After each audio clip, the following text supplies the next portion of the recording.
glorify the Supreme Lord. So we are going to read chapter 37. Om Namo Bhagavate Vasudevaya. Narayanam Namaskrityam Naram Shaiva Naruttamam Devim Saraswatim Vyasam Tato Jayam Mudiraye. Nashtaprayeshu Abhadreshu Nityam Bhagavata Sevaya. Bhagavati Uttamashloke Bhaktir Bhavati Neshtaki. आराध्यो भगवान् व्रजेशतनयस् तद्धाम वृन्दावनम् रम्या काचिदुपासना व्रजवधूवर्गेण वा कल्पिता श्रीमद्भागवतं प्रमाणममलं प्रेम पुमार्थो महान् श्रीचैतन्यमहाप्रभोर्मतमिदं तत्रादरानापरा नमो विष्णुपादाय कृष्णपृष्ठाय भूतले श्रीमते भक्तिवेदान्तस्वामिन्निति नामिने नमस्ते सरस्वते देवे गौरवाणी प्रचारिणे निर्विशेषशून्यवादी पाश्चात्यदेशतारिणे श्रीकृष्ण चैतन्य प्रभु नित्यानंद श्री अद्वैत गदाधर श्रीवासादि गौर भक्तवृंद हरे Krishna Krishna Krishna Hare Hare Hare Ram Ram Hare Hare. Hare Krishna, thank you so much for joining. We will read chapter 37 of Canto 10, entitled The Killing of the Demons, Keshi and Vyoma. Keshi and Vyoma. So let's begin with the summary.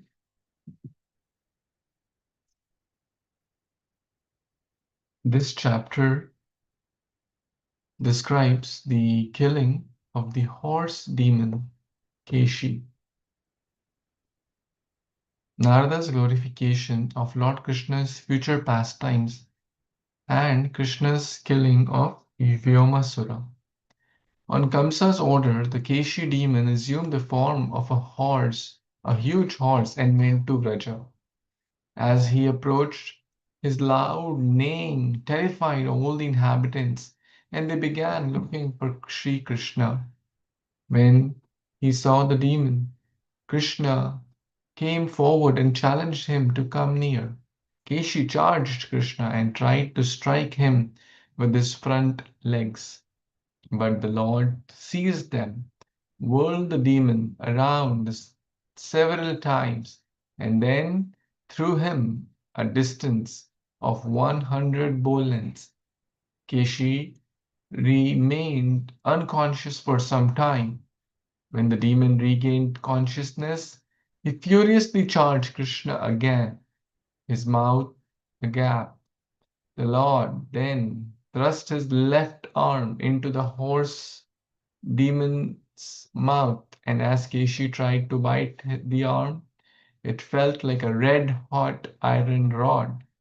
Krishna's arm expanded more and more, finally choking the demon, and in extreme agony, Keshi gave up his life.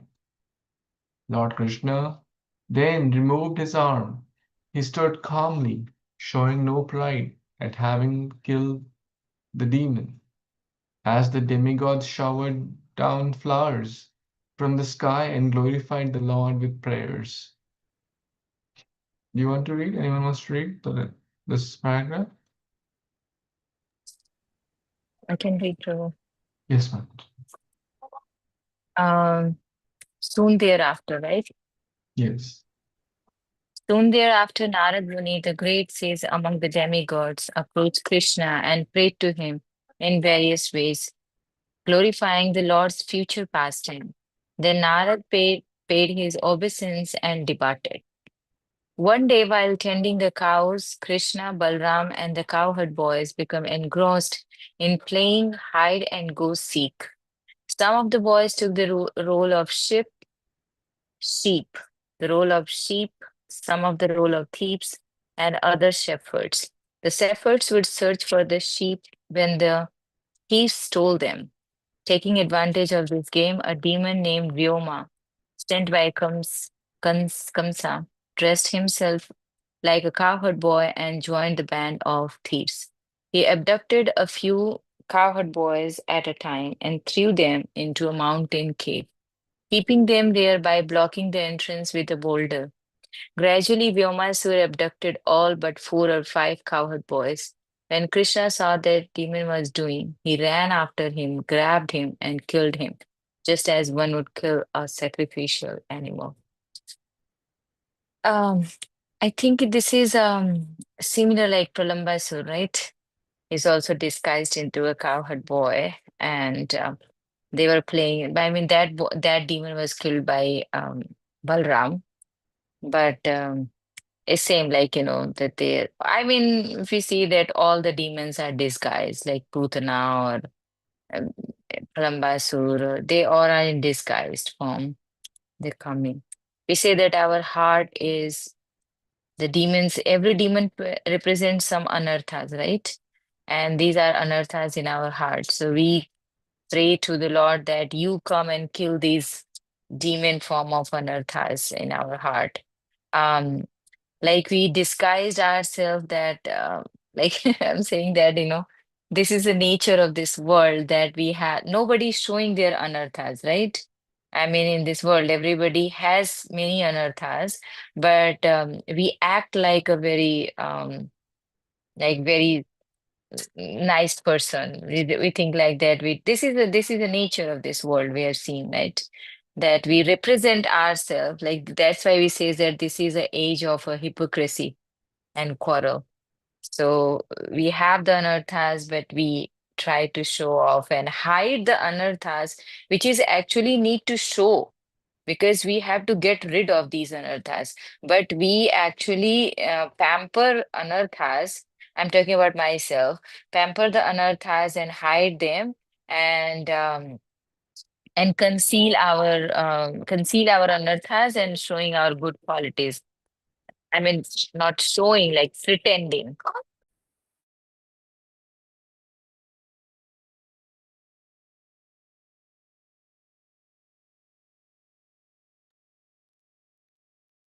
You're muted. Thank you, Vishwan, and reading. Okay. Um, let's start reading and hearing Srimad Bhagavatam from text 1 onwards. Shri Shuka Uvacha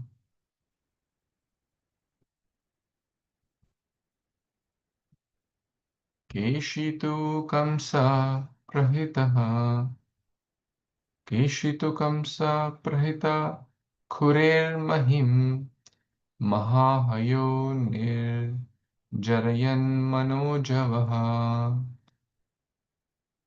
Sat Satavadhutabra Vimana Sankulam Kurvannabho Heshita Bhishitakhilah Tam Trayasyantam Bhagavan Swagokulam Tadhi Tadhishitair Vala Vighur Vighurnitambudam Atmanam Ajau Mrigyantam Agranir Upavayatsa Vyandanan Vyana Vyan Vyanadan Mrigendravat to figure out the meter. Sorry for my poor recitation. Translation and purport by His Divine Grace, A.C. Bhaktivedanta Swami Prabhupada, Srila Prabhupada Ki Jai. Shukdev Goswami said, the demon Keshi sent by Kamsa appeared in Braja as a great horse running with the speed of the mind. Wow. He tore up the earth with his hoofs. The hairs of his mane scattered the clouds and the demigods' airplanes throughout the sky. And he terrified everyone present with his loud neighing. When the Supreme Lord, the Supreme Personality of Godhead, saw how the demon was frightening his village of Gokula by neighing terribly and shaking the clouds with his tail, the Lord came forward to meet him. Keshi was searching for Krishna to fight. So when the Lord stood before him and challenged him to approach, the horse responded by roaring like a lion. Actually, this is the two verses. This is the translation. So somehow there's no purport. Actually, these are the translation itself. And I recall many years back, His Grace Madhavananda Prabhu gave a beautiful class on this topic. And then I made a presentation out of his class and the pictures and stuff. So I was just recollecting that Mukeshi Daman Leela. He explained in great detail. So we try to understand this pastime and what it means for sadhakas, etc. So what happened just before this? The Arishtasur pastime just, we just read and heard the appearance of Radha Kund, etc. Now, this Kamsa has been sending many, many demons in different shapes and forms. They were very expert in taking different rupa or form. So in this case, he appeared as a great horse. It was not his actual like form, but he appeared like a disguise. They could easily these demons have siddhis. They could change rupa, change their form. Like Putana dressed as a beautiful gopi, very very like celestial damsel, and many others also. They changed their form. So Narad Muni is mm,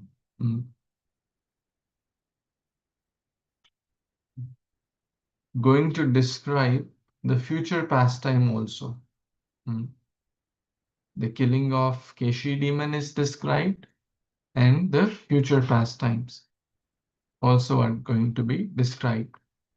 Which is the future pastime? Vyomasura's pastime is also going to be described. Krishna called out the demon that had been sent by Kamsa. Keshi made the earth tremble. So imagine the size of a horse. It was not an ordinary horse. The tail was kind of scattering the clouds. Imagine. So very similar to the bull demon whose horns were touching the clouds. So these were like monsters. They're not like ordinary horse, which ordinary horse is like 5 to 7 feet tall.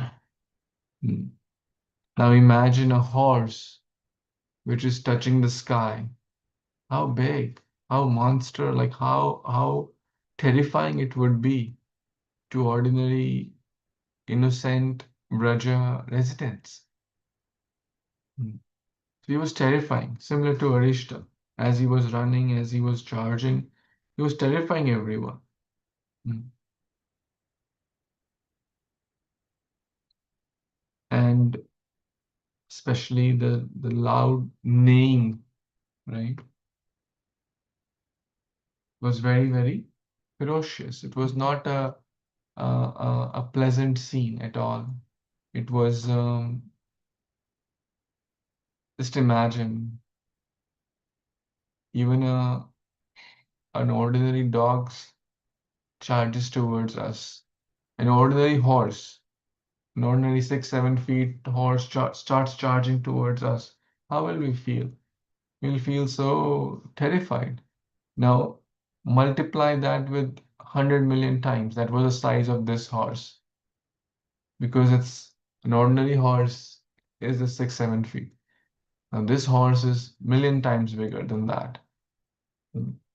Terrifying not just Vrindavan, the whole earth is was shattering. And imagine the noise, the neighing sound produced by that horse. So it's beyond our comprehension. So let's see what happens when this charging is going on. We'll go further. Anyone wants to read this text? I can read something. Yes, ma'am. तातं निशाम्य विमुखो मुखेन खं पिबन्निबाह्यद्रवदत्यमर्शनः सभानपदभ्यामरविन्दलोचनं दुरासदश्चन्द्र जवो दुरत्ययः.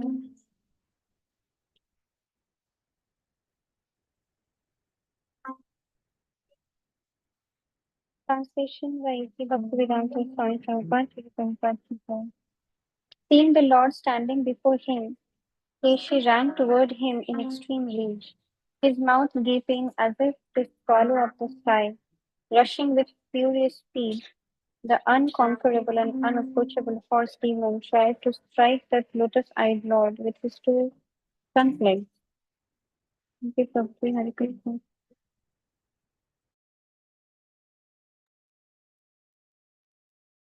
Krishna is the perfect this verse either.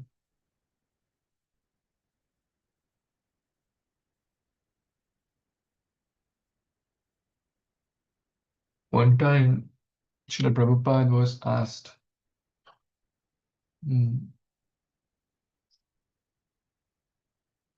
about who is the favorite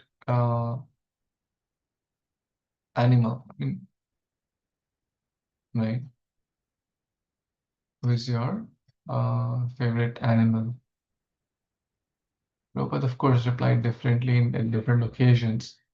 But on one of the occasions, he replied as horse. Horses are generally like mighty, right? Horses are fast. Horses are strong. Horses are beautiful. But and horses, represents royalty also. Like no ordinary people can afford to have pet horses stable. Like they're a symbol of royalty too, right? Even till date.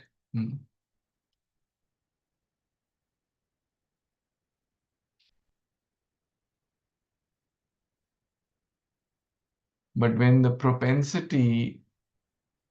demon disguises himself as a horse, then it no more is fun or beautiful. So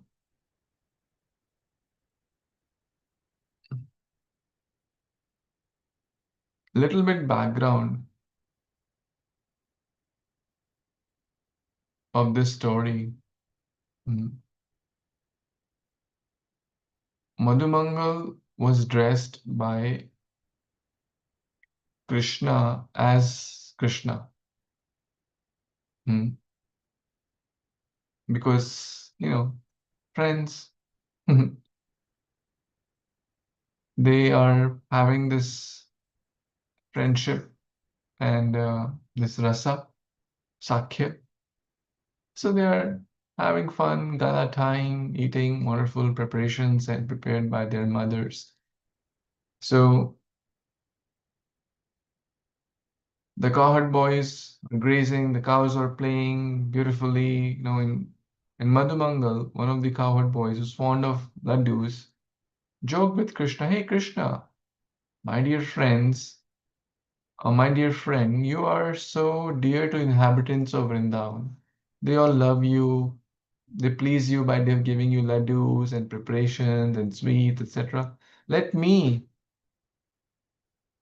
uh, take your beautiful peacock feather. Lend me your beautiful peacock feather, your flute, and your gorgeous yellow clothing." Basically, dressed like you, right? Krishna's yellow clothes, Krishna's garland, Krishna's peacock feather, Krishna's flute. And the demons, when they were told whom they like, whom, what, when the assignment the murder assignment or the killing assignment was given by Kamsa, what he would tell? He would give these descriptions, right? That which his agents had told, oh, he wears yellow dhoti, he wears peacock feather, etc. So Madhumangal dressed like, wanted to dress like Krishna to procure laddus and eat them to his heart's content. Right? This is a lesson here. Of course, Madhumangal is Krishna's friend. We cannot say, oh, he had some bad desire, right? His desire is pure and in transcendental rasa. Like gopis don't have lust. Therefore, Madhumangal is not wanting to be Krishna. But this is a separate rasa. But the jiva has this bad propensity to be Krishna, to play God or to be God, to be the enjoyer, to be the master, to be the proprietor. Oh, why are they offering Chappan Bhoga to Krishna? They should offer to me. Why are they dressing Krishna in such nice garments and doing arti? Many people have a problem with that. Many people who are not devotees have a problem. Why are you giving nice ornaments? Why are you spending lakhs and thousands of dollars on this Janmashtami festival? Why don't you have a problem?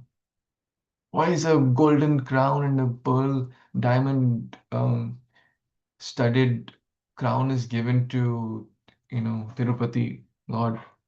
It's crores and crores of rupees. So the jivas, the Baddha jiva, have a problem. They cannot take Krishna as the supreme enjoyer. But whether we take it or don't take it, Krishna still remains the supreme enjoyer. If we accept it, it's for our good. If we don't accept it, we'll suffer.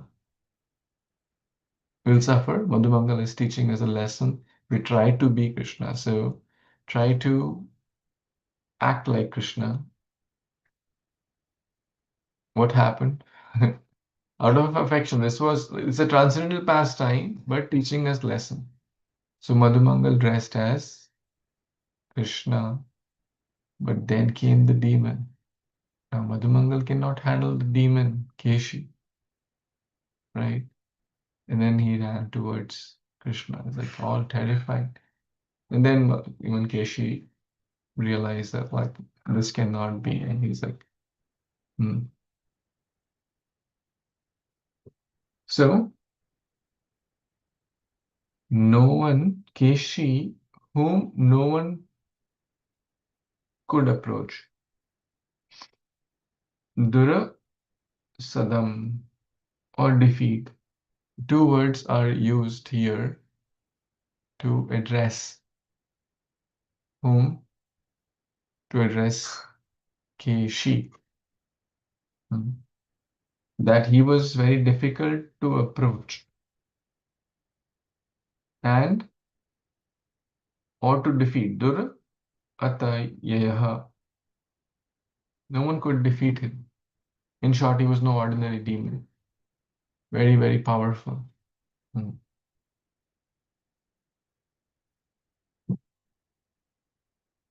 His mouth gaping, basically like head on charging towards Krishna. Wide open. When the horses are really agitated, they are, you can see that they open their mouth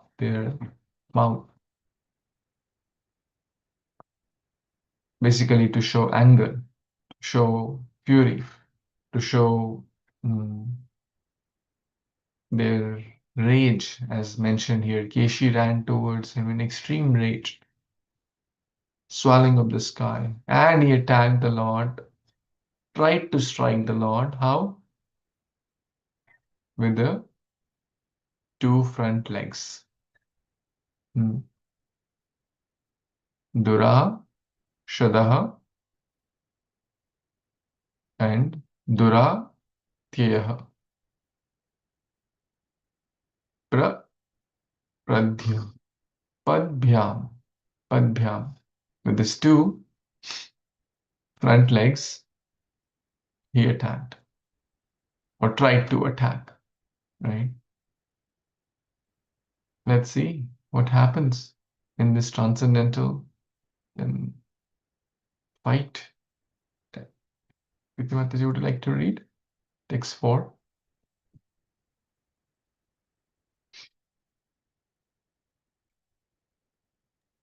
I'll read the next one, Prabhu. Okay, sure. Tad vanchayatva tam adhokshajo rusha tam vanchayatva tam adhokshajo rusha pragriya dorpyam parividya padyo savagyam utsrijya dhanu shatantare yathoragam tarksha suto vyavastitaha. But the Transcendental Lord dodged Keshi's blow and then, with his arms, angrily seized the demon by the legs, whirled him round in the air, and contemptuously threw him the distance of 100 bow lengths, just as Garuda might throw a snake. Lord Krishna then stood there.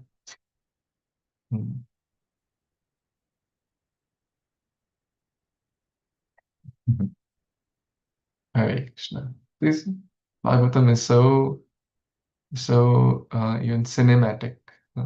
It's not just saying, okay, Keshi came, he charged towards Krishna with anger, and then Krishna caught him and killed him. So beautifully mentioned that how the Lord first dodged as the Keshi's mighty, front legs. They were like he was trying to attack, the Lord dodged. And then seized the demon's leg, so whirled him round and round, round and round, and threw it. How Garuda would throw a snake. And specifically also mention how far? 100 bow lengths. So just to give a guesstimate, maybe almost like a half a mile away, right? So look at Krishna's strength. He is just at this point like a small 7, 8 year old, and effortlessly. So Garuda throwing a snake, it doesn't take effort.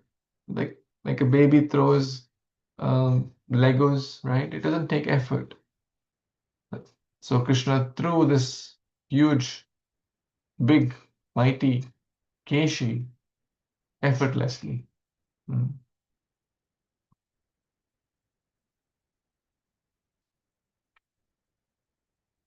And Vishwanath Chakravarti Thakur mentions a beautiful point that Krishna did all of it standing in one place, right? Krishna didn't have to run and like develop his face or get some extra strength. One devotee was mentioning nicely, Krishna didn't have to go to gym to develop his muscles to start fighting with these demons. Krishna is Supreme Lord, even in the lap of his mother. Krishna is this all-powerful, even in the lap of his mother. Shareshwarya Purn.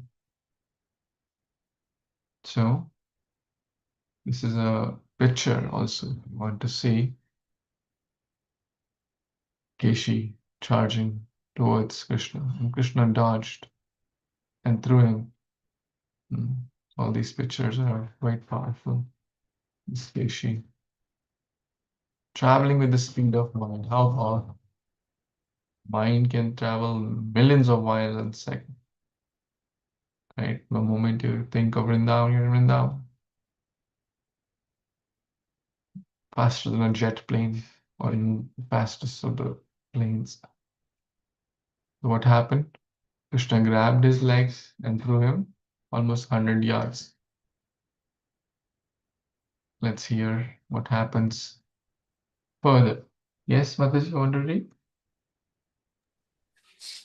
Yes, Prabhu. Stalabdhisangya punar uttito rusha vyadayaki शीतरसापत धैर्यं So apya asya vaktre bhujmuttaram bhujam uttaram smayan praveshayamas yathoranga bile. Translation. Upon regaining consciousness, oh, okay. Upon regaining consciousness, angrily got up, opened his mouth wide, and again rushed to attack Lord Krishna. But the Lord just smiled and thrust his left arm into the horse's mouth as easily as one would make a snake enter a hole in the ground. One thing I was like thinking, like these demons um are at least they are knowledgeable, right? I mean, they read, they have the knowledge of scripture, but of course it's in the mode of ignorance.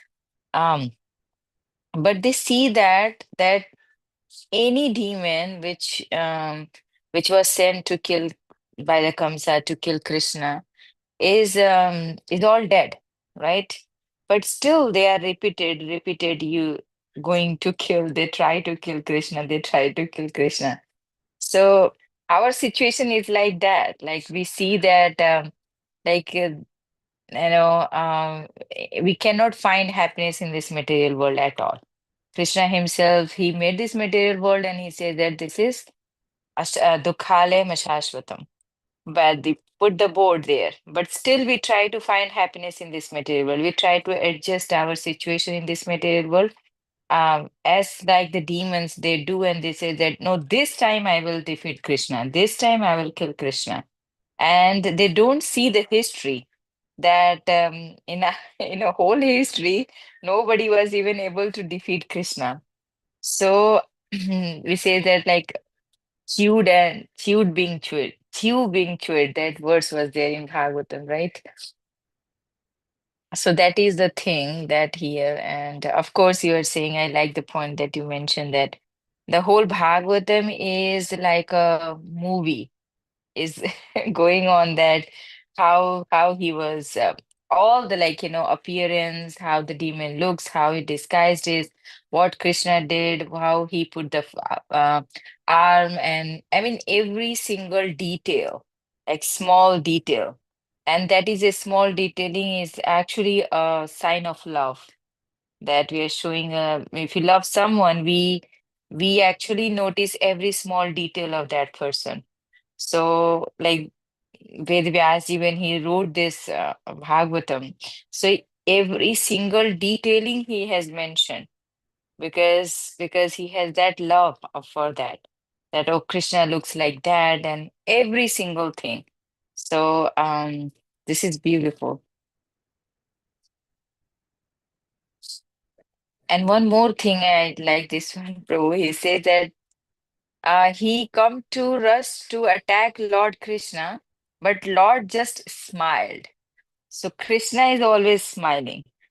I heard that one time, one devotee was saying in his lecture, S.V. Keshav Swami was saying that one devotee he come to the temple and he visited in India, visited temples, and he said that I am very much convinced that the this is a God.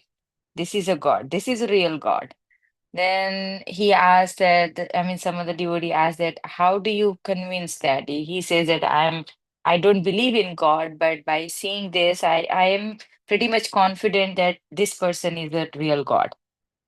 So, then asked that, okay, why did you say like this? And he said, any god you see there, they have some kind of weapons in their hand, right? Like Shiva or they have the hands, they are in like angry mood and or meditating mood. But this boy is always smiling. He is just smiling. He has a flute in his hand. He has a girlfriend on his side, and he is like, very happy. He don't see like always feels like happy. He's enjoying. So God means the one who is always enjoying. There's no worry for the God. If God is worried, then what is makes sense to say the God? So that's how his conclusion is that like Krishna is always smiling, always whatever comes, he just smiled. So I mean, naturally, anything comes up in our life, become so, you know, so worried about it. But Krishna is going to again, attack the Lord Krishna, but he's not even, mm, even not even thinking of it. That like he just smiled that it's nothing for him. So yeah, thank Hmm. you, Prabhu. Thank you. So many wonderful points. Yes, as you rightly mentioned, it's nothing for him. And interestingly, he put his left arm in his mouth. That's where the saying comes, "ये तो मेरे बाएं हाथ का खेल है." Right? Left arm. Yeah. Even Govardhan also he lived that and on his like left finger, little finger. So as I think you have mentioned earlier that you have mentioned a point that Madhumangal disguised as like Krishna's peacock feather and like that and he so we try to become a god, but how can we become a god? I mean we see that like Lord's wonderful activities. He just left the Govardhan on his left hand, on his little finger, and here also you really that's a good catch, bro. But I mentioned that on his left arm he did. So he did everything like so easy. It's very easy for him. So one has to understand that this is a position of the Supreme Lord. He is he is a Supreme Lord and he is a supreme enjoyer. But how kind Krishna is and how merciful he is, although he knows that I'm the Supreme Lord, I'm the enjoyer, and Bhagavad Gita, he says that I'm this, that, that. He explained his own opulence to Arjuna in Bhagavad Gita, chapter 11. So, but still he allow us to be in that situation. Um, okay, you want to be enjoyed? Okay, take a birth and enjoy, and you feel and you experience, and then you try to turn back, your face towards me, and then I'll give you this intelligence and how you can come and all these things. So that is beautiful. That is a very amazing quality for Krishna.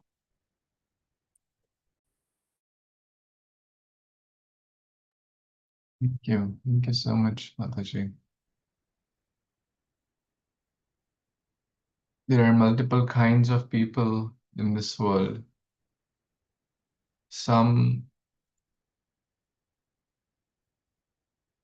learn through hearing, right? That something is good, something is not good, right? They hear and they follow. They're the best, actually. Some see, oh, that if they do something like this guy violated some rules and then he had to go to jail. They see others and then they learn. Some they will experience themselves.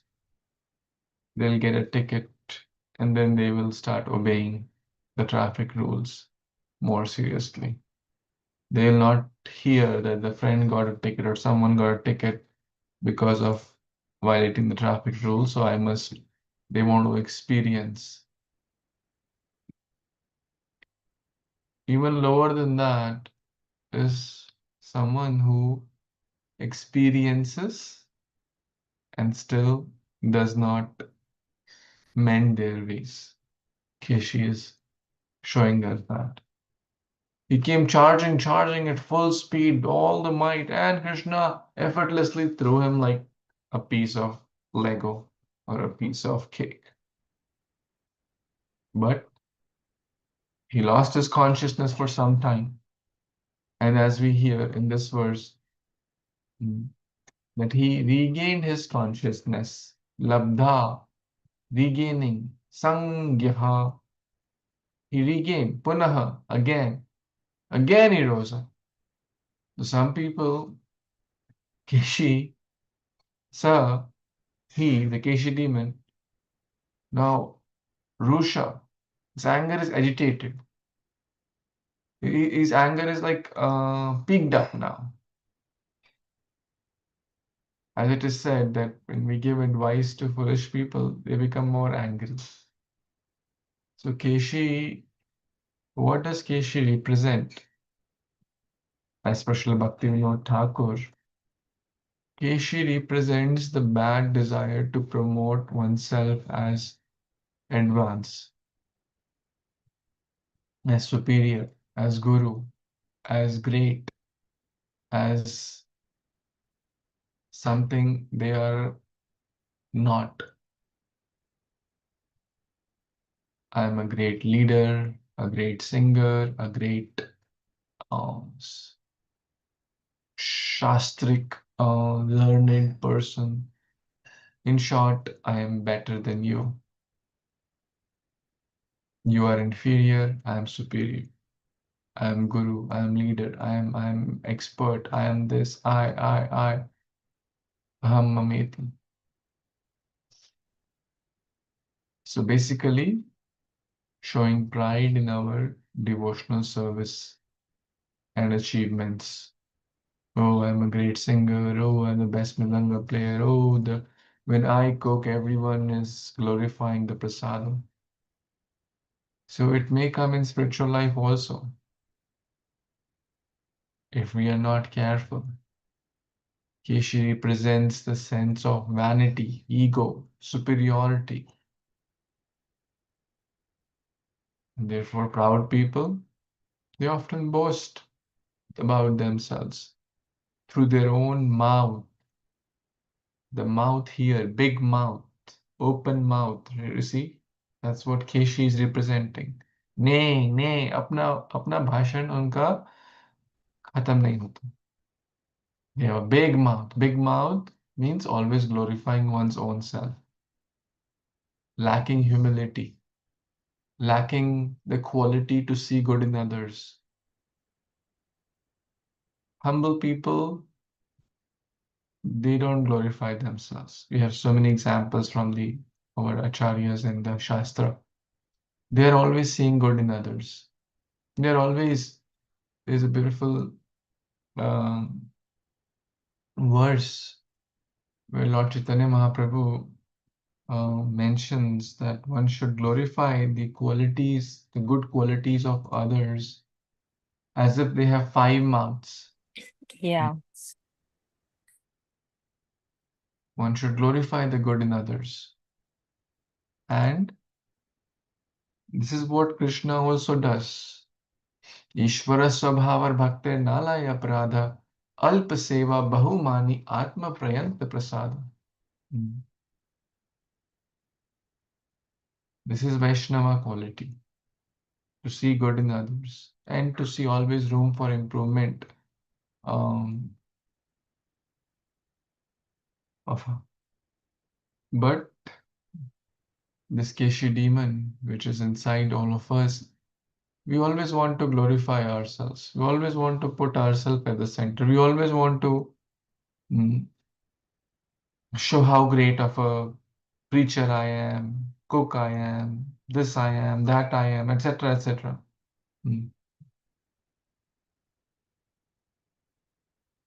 And that big mouth, that name.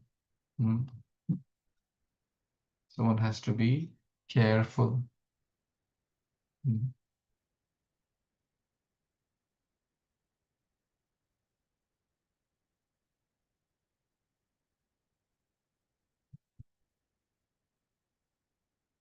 A genuine devotee takes joy in glorifying others. Genuine devotee never wants to speak one's own glories. Mm. So this is what Keshi is representing.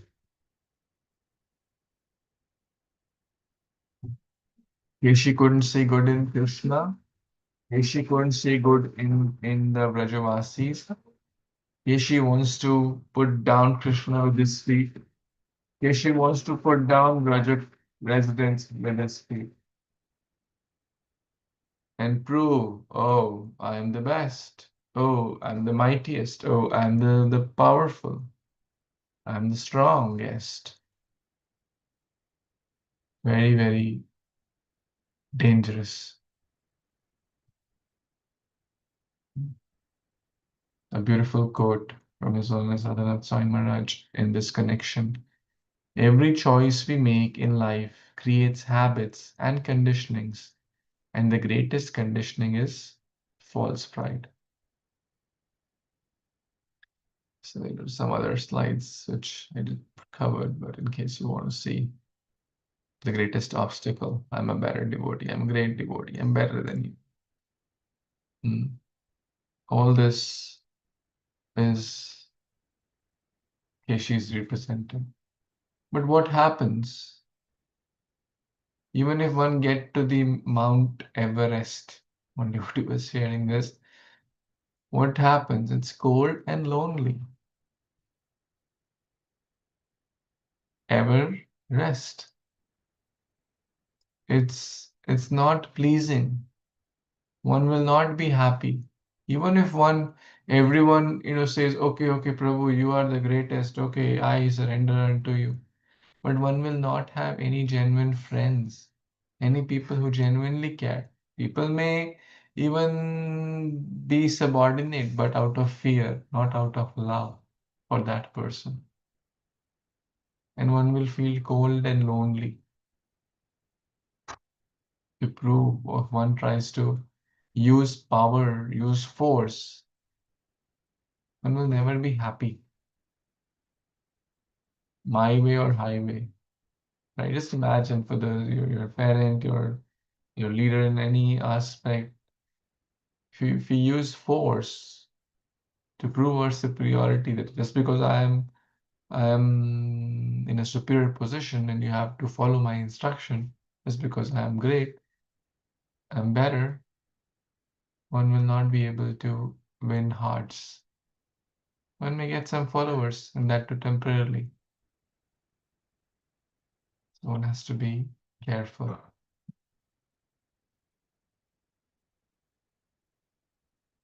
Any thoughts, comments before we wrap up for today? We'll continue discussing this Monday.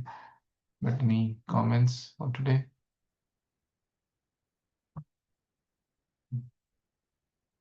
Okay, so we'll pause here and continue Monday and meditate upon this Keshi pastime, Krishna killing Keshi. Granth Srimad Bhagavatam Purana ki jai, Jagat Guru Srila Prabhupada ki jai, Samaveta Gaur Bhaktivinoda ki jai. Thank you. Hare Krishna.